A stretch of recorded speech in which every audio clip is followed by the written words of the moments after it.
Hey, it's Matt Sager. And what started out as a very slow news week is turning into a tsunami of news. I'll do my best to catch you up on the big ones.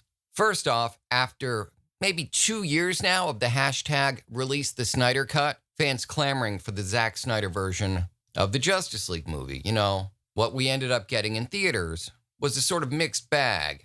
The Justice League movie that Snyder had basically finished in 2016, which he had to step away from for reasons to do with a very serious family tragedy, and, depending on which rumors you believe, perhaps some creative differences between Snyder and the Warner Brothers DC brass. It's not as though Snyder has had this crystal clean record of great DC Extended Universe movies. Quite to the contrary, the reason that the DC Extended Universe has been flailing while Marvel has been thriving, I believe has a great deal to do with Snyder's pretty dark take on the superhero genre.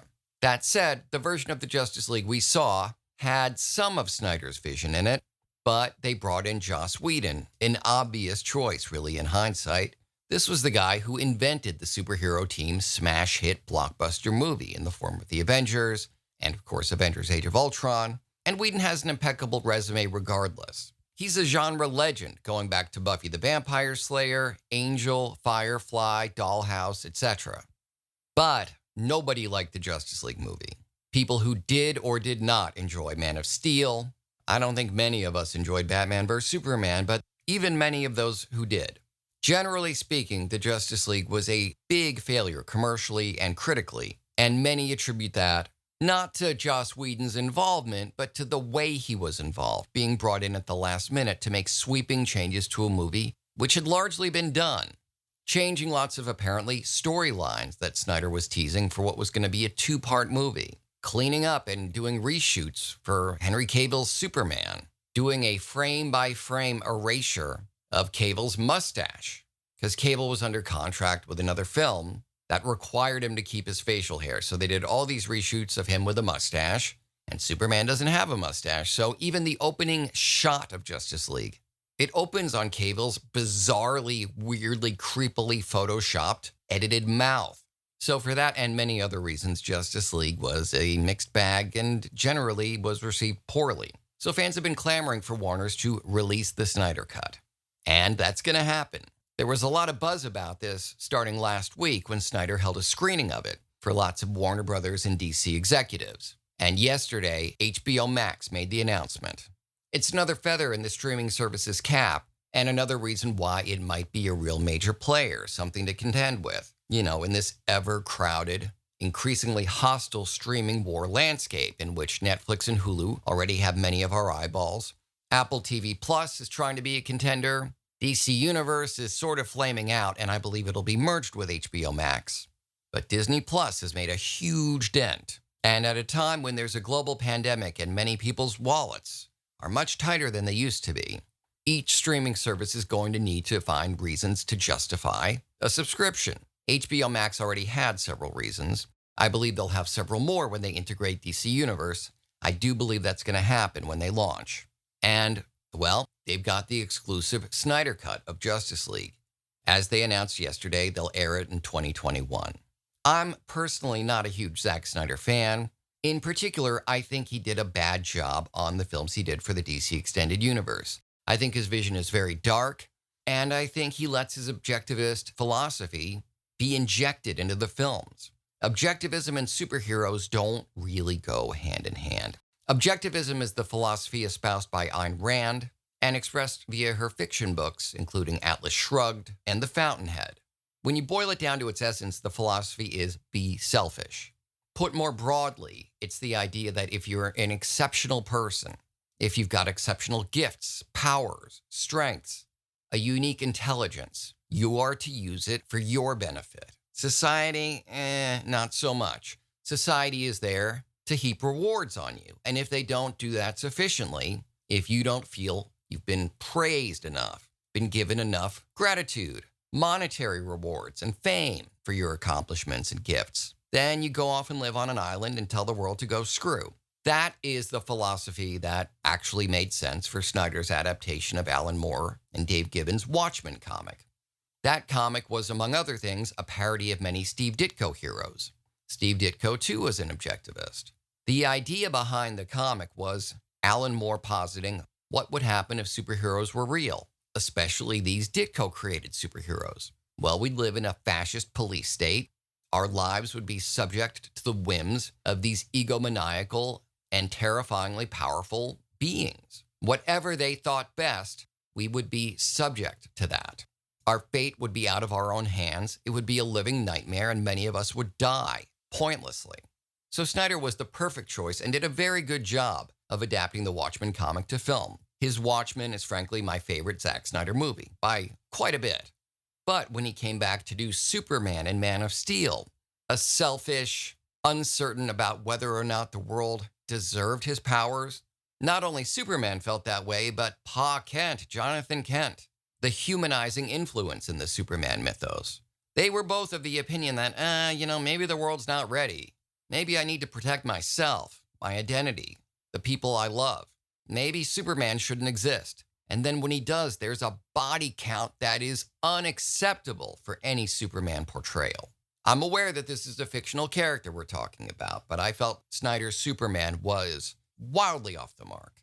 A bad introduction and a terrible way to kick off this DC extended cinematic universe. And he really, I think many of us can agree on this, even those I know who really enjoyed Man of Steel. Among them, many are very willing to admit that Batman vs. Superman, Snyder's follow-up DC movie, was terrible. Batman now being a radical objectivist, taking up the really crazy idea that Superman is powerful, more powerful than any of us. And I believe the direct quote was, if there's a 1% chance that he might one day turn against us, we must accept that as a 100% certainty. That is absolutely crazy pants bananas. Totally out of character of Batman, who was out of character already, racking up a body count of his own. And these two heroes who have nothing but reasons to be friends are set up by a goofy, silly version of Lex Luthor and set against each other, both behaving much more stupidly, more hostile, more xenophobic than any version of these characters ought to be portrayed. It was this dark vision of Zack Snyder's and this creeping objectivism. So frankly, as the shepherd of the DC Extended Universe, I think Snyder was a bad choice. Not saying he's a bad filmmaker, although I don't generally enjoy his films. I think he's a bad fit for DC Comics heroes. It was his vision of the DC Universe that guided the people who made Suicide Squad. He's not directly responsible for that being a bad film, but it was made in the image of the DC Universe he had created, and he was slated to continue shepherding. Then Justice League happened, his awful family tragedy occurred, and he was sidelined. They had to get the movie out on schedule, and perhaps there were creative differences, perhaps not. There's lots of rumors, but nothing confirmed. In any case, those differences have clearly been smoothed over because DC is very excited about this. HBO Max is thrilled about the 2021 release of the Snyder Cut of Justice League. So we'll watch for that when HBO Max launches, and who knows? It's certainly going to be different. It may be a two-part movie as it was originally slated to be. I believe it's going to tell a slightly different story, perhaps expanded. Perhaps some plots from the version we saw in theaters will be dropped and replaced with other plots. Some characters will appear that were originally slated to appear who did not. Characters from Apocalypse and New Genesis, according to rumor. Can't confirm any of this. All I can tell you with certainty is the Snyder Cut will be released on HBO Max in 2021. And I look forward to it. Don't know that I'll like it. Obviously, I've just given my thesis on how I feel about Snyder. It's not great, particularly his DC Comics movies, but there's been several years. The Snyder Cut may very well not be what he had in the can in 2016. It may very well be a movie that he's been working on ever since. It could be that he's seen the sort of lighter direction DC's gone since he parted ways with them in films like Aquaman and Shazam, and that there'll be a little lightheartedness and fun in this version of Justice League. I really can't say, but I think we're all going to watch it. So until then, I'm reserving judgment, but I look forward to it. Then massive news from Batwoman, the most recent Arrowverse show on the CW that just wrapped its first season, which had a whopping 20 episodes, which is arduous for cast, crew, and honestly, even viewers. I'll give my honest opinion on it. I thought it was poorly written, poorly conceived, a little bit slapshod. It looked beautiful. The actors did a great job. I didn't think it was a well-structured world. Didn't think the writing was that great. Thought the villains were very lackluster. The stakes kind of, I guess. I'm tense. There's some suspense there, but not a great first season. I continue to look forward to season 2, but here's the big news. Batwoman herself, Ruby Rose, is out of the show. So they're going to have to replace the title character for season 2. Not unprecedented and not impossible, but a challenge to be sure. It was Ruby Rose's decision. That's been made clear. However, it's not entirely certain as of today that that decision was hers alone. It's not even really sure that she had a choice. This according to an unnamed source on TV Line. So take it for what it's worth. The source told TV Line that, quote, it wasn't 100% her decision. It was a breakup. She wasn't happy working on the show, and did that make her fun to work with? No. So everyone decided it would be in the best interests of the show, and for all concerned if they parted ways. It just wasn't a good fit. The source said that Ruby Rose was not happy living in Vancouver, where the show was shot, that she wasn't accustomed to being the lead in a TV series. It was her first time, and the long hours were, and listen, those are long, arduous hours, but they grated on her. The source doesn't comment on this, but I'm just going to interject here that Ruby Rose's life was endangered. She was nearly paralyzed. There were injuries on the set. It was a difficult position for anybody. And I wouldn't blame her for walking away. I certainly wouldn't blame her for developing a little bit of a chip on her shoulder. She put her body on the line for that show. She moved to Canada. She worked around the clock. Like I said, 20 episodes is crazy for a first season of a show. It's crazy for any season of a show. That's for an hour-long drama. That is intense. So whoever's decision it ultimately was, I wish Ruby Rose the best. She was the best part of that show. Replacing her is not going to be an easy feat. That said, I think everyone involved is a little bit lucky. Always difficult and awkward to say this about a pandemic. But I think the pandemic is going to be fortunate for them. Because right now, Batwoman Season 2 is set to premiere January 2021. But given the current climate, whether or not it's safe to return to work, as a SAG member myself, I'm getting emails all the time about don't return to work under these conditions, or these.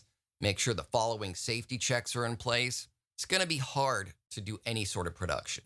There are really strict rules in place, and for good reason. Not only that, the economy is in flux, to put it mildly. That's going to affect corporations, production companies, networks. Every facet of the TV and film production industry is dramatically impacted, just like the rest of the world is, by the global pandemic we're all living through right now. So many TV series with launch dates coming up in late 2020 and 2021, you're going to be hearing announcements all over the place of postponements. So if it turned out that rather than January 2021, Batwoman premiered its second season in February, March, or even the fall, that would not be at all unusual or set it apart in any negative way from many TV series, or films for that matter. There are a lot of postponements in our future. And that sense that it is not uncommon to delay productions, season premieres, and things like that, if that can give everyone involved a little bit of extra time to find the perfect new Batwoman, and that's good for everybody. I honestly have I like to do my dream castings. Like, if they made a new X-Men movie from scratch, who would I cast as Professor X, Wolverine, Cyclops? If they redid Justice League, who would I have cast as Batman, Aquaman, etc.? I have no clue in a situation like this where there's been a whole 20-episode first season. Who could be cast as Batwoman in a way to, as seamlessly as possible, keep the show going? Maybe even hopefully improve on the first season without putting off a lot of viewers who are going to be a little bit surprised and have a little bit of difficulty adjusting to it. I mean, imagine if Adam West on Batman had been recast for the second season. It takes a lot to suspend disbelief when there's a whole new person behind that costume. But if this led to an overhaul of the show entirely, better writing, more thorough world building, higher stakes, better villains, and this could really lead to a rehabilitation of a show that was not that great, even though it's losing what has been its best part, its lead, Ruby Rose. Each of these stories has the potential to be negative or very positive, and I'm leaning toward cautious optimism in both cases. I'm certainly curious, definitely very interested and kind of hopeful to see what Zack Snyder's vision of the Justice League turns out to be when it comes to HBO Max in 2021. And as for Batwoman, losing Ruby Rose is real bad. No sugarcoating that. But the show did need a shot in the arm. And if this major recasting leads to essentially rebooting the show, which may very well be required when you're recasting the lead, you got to do a lot of other dramatic changes as well, then this could lead to a much better Batwoman show. And that would be great too. So in both cases, I'm hoping for the best. And in both cases, I'm going to have to wait till 2021 to find out for sure. I'd be very interested in hearing your opinions on the matter. So by all means, leave comments. And if you'd like to follow me on social media, there are links in the description as to how you can do that, as well as to how you can support this podcast. If you're listening on YouTube, please like, subscribe, hit the bell for notifications, and share. If you're listening on a podcast app or network, please subscribe there. I'd love it if you left me reviews as well. Thanks a lot. I'll talk to you soon.